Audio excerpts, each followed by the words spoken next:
नमस्कार दोस्तों, मैं आर्या स्वागत करता हूं आपका आर्य अनादि के बेहद खास कार्यक्रम में, जिसमें आज हम बात करने वाले हैं गणेश चतुर्थी के बारे में। जी हाँ, गणपति बप्पा मोरया।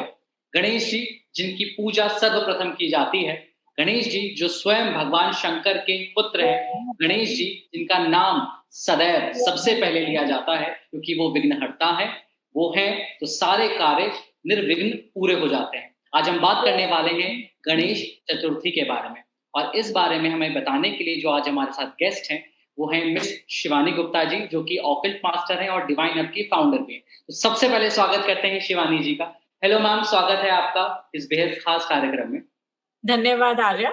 सभी श्रोताओं को गणेश चतुर्थी की हार्दिक शुभकामनाएं। मैम, सबसे पहले तो हम आपसे ये जानना चाहते हैं कि गणेश चतुर्थी इस वर्ष कब है और हमें कैसे गणपति बप्पा की स्थापना करनी है? बिल्कुल आर्या, इस वर्ष गणेश चतुर्थी का पावन पर्व बुधवार के दिन 27 अगस्त 2025 को है। इसकी स्थापना का विशेष शुभ मुहूर्त है सुबह 11:05 से दोपहर 1:40 तक। इसकी स्थापना के लिए आपको सबसे पहले अपने घर की अच्छी तरह से साफ सफाई करनी है। जो आपका पूजा स्थल रहेगा, पूजा स्थल को गंगा जल से या गौमूत्र से पवित्र करें। पवित्र करने के बाद आप ईशान कोण, जो कि हमारा नॉर्थ ईस्ट डायरेक्शन रहता है, वहां पर अगर नॉर्थ में नहीं कर सकते हैं तो आप प्रॉपर नॉर्थ में जाएं। नॉर्थ ईस्ट नहीं तो प्रॉपर नॉर्थ। इस डायरेक्शन में लाल या पीले रंग का कपड़ा चौकी पर बिछाएं और वहां पर गणपति जी की मूर्ति को विराजमान करें। साथ ही साथ जहां गणपति जी की मूर्ति होगी, उनके लेफ्ट साइड पे पीतल या तांबे का कलश रखना है, जिसमें कि आपको जल, सुपारी, अक्षत और सिक्का डालना है। कलश के ऊपर आम के पत्ते और नारियल रखें। उसके बाद हाथ में अक्षत और पुष्प लेकर के संकल्प करें गणपति स्थापना और उनकी आराधना का। साथ ही साथ आपको मंत्र का जाप करना है। ओम गंग गणपतये नमः, सर्व कार्य सिद्धि महागणपति आवाहयामि स्थापयामि पूजयामि। यह मंत्र करने के बाद आपको 21 दूर्वा दल, 21 मोदक, लाल फूल और सिंदूर गणपति जी को अर्पित करना है। इस प्रकार आप श्रद्धा के साथ गणपति जी को अपने घर में स्थापित करें। शिवानी जी, जैसे कि हमारे सारे दर्शक जानते हैं कि जो गणपति पूजा होती है वो 11 दिन का अवसर होता है और इसमें स्पेशली जो 10 दिन होते हैं और हम लोग ये भी जानते हैं कि गणेश जी को अलग-अलग भोग लगता है जिसमें मोदक बहुत स्पेशल है। तो इन 10 दिन हम कौन से भोग लगाएँ जिससे बप्पा हमसे प्रसन्न हो जाए? देखिए, ये जो 10 दिन है बहुत ही पावन दिन है। इन 10 दिन हम अलग-अलग प्रकार का भोग लगाएँगे। पहले दिन आपको बप्पा को मोदक का भोग लगाना है। दूसरे दिन मोतीचूर के लड्डू का भोग लगाइए। तीसरे दिन बेसन के लड्डू का भोग। चौथे दिन आप केले का भोग लगाइएगा। पांचवें दिन बप्पा को मखाने की खीर खिलाइए। छठे दिन नारियल। सातवें दिन गुड़ का भोग लगाएंगे। आठवें दिन मावे के लड्डू का भोग लगेगा। नौवें दिन दूध से बने हुए फ्रेश कलाकंद का भोग लगाइए और 10वें दिन, जो कि हमारा विसर्जन का दिन होगा, 56 भोग का भोग लगाइए। ये रोज आपको अलग अलग प्रकार के भोग लगाने हैं।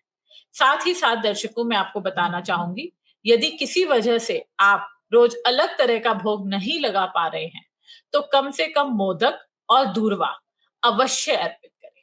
शिवानी जी, एक बहुत ही प्रचलित कथा है चंद्र दर्शन के वर्जित होने की गणेश चतुर्थी के अवसर पे। तो हमारे सारे दर्शक ये जानना चाहते हैं कि गणेश चतुर्थी पे चंद्र दर्शन क्यों वर्जित है? देखिए आर्या, इसके पीछे एक पौराणिक कथा है।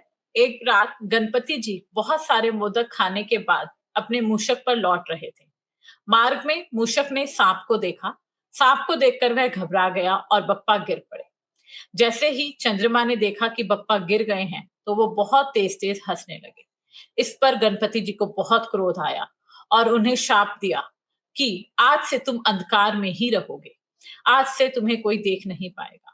यह सुनकर चंद्रमा बहुत विचलित हो उठे और उन्होंने बप्पा के चरणों में गिरकर माफी मांगी, जिस पर बप्पा प्रसन्न हुए और उन्होंने उनके श्राप को थोड़ा कम किया कि आप लोगों को दिखाई तो देंगे, 15 दिन आप घटेंगे, 15 दिन आप बढ़ेंगे, लेकिन चतुर्थी के दिन यदि कोई भी आपका दर्शन करता है तो उस पर मिथ्या आरोप अवश्य लगेगा।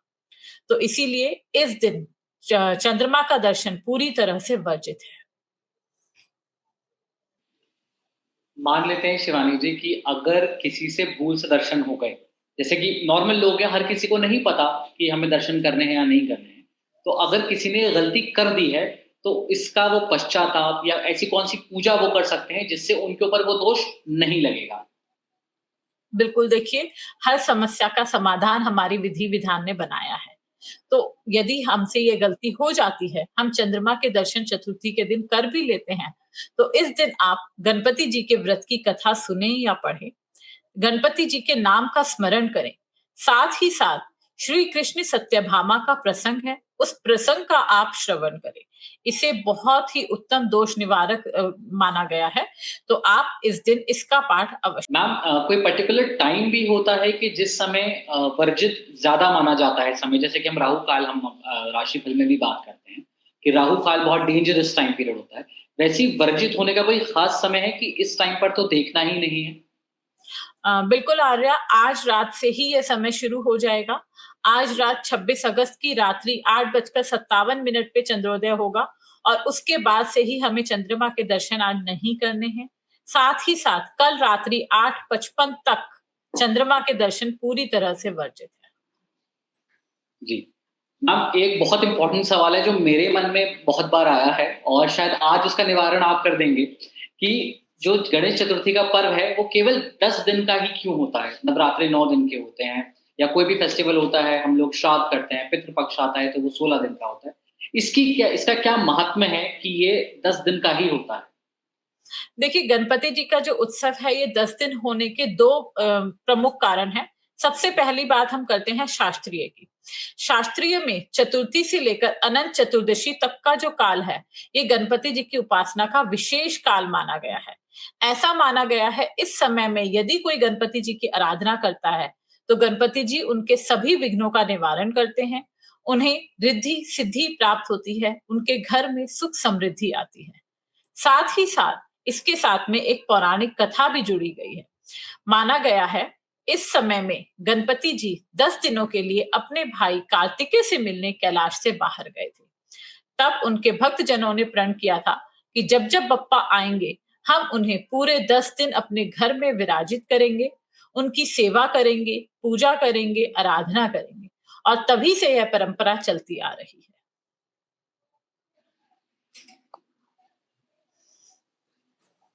मैम हर बार का एक इम्पॉर्टेंट क्वेश्चन होता है हर साल जब बप्पा आते हैं कि किस प्रकार की मिट्टी से या किस प्रकार के मटेरियल से बप्पा की मूर्ति का निर्माण करना चाहिए। बप्पा हर फॉर्म में होते हैं, कोई छोटे लाता है, कोई बहुत बड़े रखता है, जैसे हम लोग लाल बाग के राजा देखते हैं तो वो बहुत विशालकाय स्वरूप में होते हैं। तो हमें किस प्रकार का मटेरियल या तत्व या जो भी आप कहते हैं मटेरियल यूज करना चाहिए जिससे कि हमारी पूजा ज्यादा लगे और हमारे मन में ज्यादा भाव आए? देखिए, मटेरियल तो आप कोई भी यूज़ कर सकते हैं, लेकिन हमें अपने पर्यावरण का ध्यान रखना बहुत ही आवश्यक है। क्योंकि होता क्या है जनरली हमने देखा है कि बप्पा को लेकर के आते हैं, उसके बाद नदी में प्रवाहित कर दिया जाता है। प्रवाहित करने के कारण जो हमारी नदियाँ हैं वो थोड़ा-सा प्रदूषित हो जाती है क्योंकि केवल मूर्ति ही नहीं उसके साथ में और भी बहुत सारा सामान वो लोग नदी में प्रवाहित करते हैं। तो इसीलिए बेहतर होगा कि जो भी मूर्ति लाएँ पर्यावरण के अनुकूल ही लेकर के आएँ। तो इसमें सबसे उत्तम शाडू मिट्टी की मूर्ति मानी गई है। शाडू मिट्टी जो है ये ऐसी मिट्टी है जिसे कि आप मूर्ति बनाने के लिए इस्तेमाल करेंगे, उसके बाद आप मूर्ति की पूजा करेंगे। जब आप विसर्जित करेंगे तो भी ये किसी प्रकार का प्रदूषण नहीं क्रिएट करेगी। मैम जैसा कि हम सब जानते हैं कि हर कोई इतना सक्षम नहीं है कि वो बप्पा को अपने सामर्थ्य के अनुसार भोग लगा सके या फिर अपने सामर्थ्य के अनुसार लोग जब भोग लगाते हैं तो कोई 56 भोग नहीं लगा सकता है। तो कुछ चीजें ऐसी होती होंगी जो बहुत न्यूनतम होती हैं जो हर व्यक्ति कर सकता है। तो कोई ऐसी चीजें अगर आप हमारे दर्शकों को बता सकें जिनके फल स्वरूप लोगों को उतना ही फल मिले जितना एक 56 भोग लगाने वाले भक्त को मिलता है। बिल्कुल आ रहा है। देखिए, रोज़मर्रा की पूजा में हम अगर बहुत कुछ नहीं भी कर सकते, बप्पा जो है ना, वो भाव के भूखे हैं। बप्पा को भाव चाहिए, बप्पा को श्रद्धा चाहिए, बप्पा को 56 भोग की कोई इच्छा नहीं होती है। ठीक है? तो इसलिए आप पूजा में केवल धूप, दीप, पुष्प, दूर्वा साथ में मोदक रखें, मोदक नहीं भी रख सकते तो गुड़ रखिए, बप्पा उसमें भी प्रसन्न हो जाते हैं। और सुबह शाम दोनों समय आरती अवश्य करें। इतना तो हम कर ही सकते हैं, है ना? तो इतना ही आप अगर करते हैं अपनी श्रद्धा से, अपने भाव से, पवित्रता से, आपको सबसे ज़रूरी है बप्पा के 10 दिनों में पवित्रता का ध्यान रखना।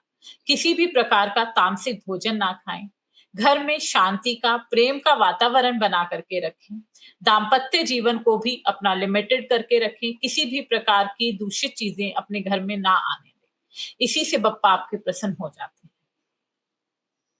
जैसा मैम ने कहा कि बप्पा भाव के भूखे हैं, क्योंकि भक्त के वश में है भगवान, जैसा भक्त चाहेगा वैसे ही भगवान उन्हें आशीर्वाद देंगे।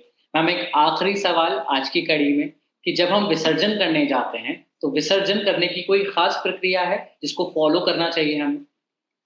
देखिए, विसर्जन के लिए मेरी सलाह ये रहेगी कि हम पर्यावरण का ध्यान रखते हुए बप्पा का विसर्जन अपने घर में ही किसी बड़ी बाल्टी या टब ऐसा लें जिसमें कि हम आसानी से बप्पा को विसर्जित कर पाएँ। टब में आप जल भरें, वहाँ बप्पा का विसर्जन करें, बहुत आराम से, प्यार से, और उसके बाद जब वो मूर्ति पूरी तरीके से मिट्टी में कन्वर्ट हो जाती है, उसके बाद आप उस पानी को किसी भी पौधे में या पेड़ में डाल सकते हैं। बहुत ही उद्वासन के साथ, बहुत ही प्रेम के साथ बप्पा को विदाई दें। तो दर्शकों, ये था हमारे आज का खास स्पेशल सेशन, जिसमें हमने जाना कि हम बप्पा का स्वागत कैसे कर सकते हैं, कैसे उनसे कह सकते हैं कि वो हमारा मार्गदर्शन करें। जिस प्रकार उन्होंने इस पूरी समस्त सृष्टि का विघ्न हर रखा है, वैसे हमारे जीवन में जिस प्रकार के विघ्न हैं, बप्पा हर लें। Thank you so much ma'am, हमें इतनी खास जानकारी देने के लिए। और मैं आग्रह करता हूँ मैम, क्यों ना हम इस पॉडकास्ट का एंड इस तरीके से करें जिससे एक अच्छी वाइब्रेशन और पॉजिटिव एनर्जी आगे बढ़े। सो मैं कहना चाहूंगा, गणपति बप्पा बप्पा मोरया। मोरया।